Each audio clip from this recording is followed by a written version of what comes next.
Hello and welcome to the Cool Crochet Society. I'm Kelly and today I'm showing you the back post double crochet. So the back post double crochet is the opposite to the front post. You're working into the post of the stitch below, but you're doing it on the back, and it creates this ridge at the front, and it's used in stitches like this. This is the Basketweave stitch. And these ridges here are created using the back post double crochet. So it's really good for creating texture. So the others are created using the front post double crochet. And it can create some lovely textures in your work. So how do you do it?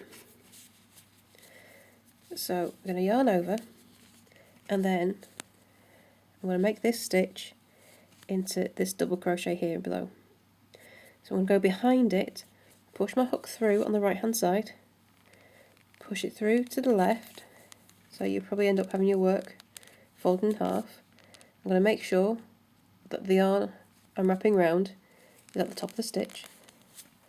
I'm going to pull through, and then I'm going to complete my double crochet as normal.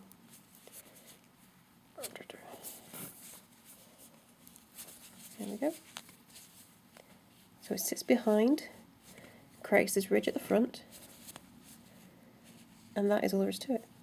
You see the yarn wrapping around there? So again, yarn over into this right of the stitch, the row below. I'm going to push this hook through from the back to the front,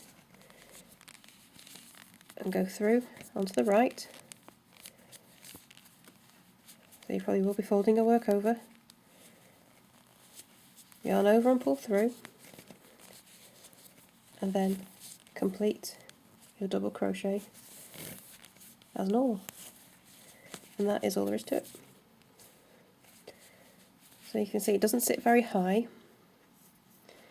It's only creating a bit of extra height, but it is creating that ridge in front, which it gives you a lovely texture. So this can get really interesting if you use a different colour. You'll get the colour coming through here and here with the original colour in this ridge and below. That can be a very, very nice effect. But that's all there is to the back post double crochet. I hope you find that useful. And as always, if you'd liked any more crochet tips or ideas, go to the Facebook group. If you need any help with your crochet, then please do come and ask. The link is in the description and in the banner, so just click there and it'll bring you over to Facebook. And I'll say bye for now. Have fun.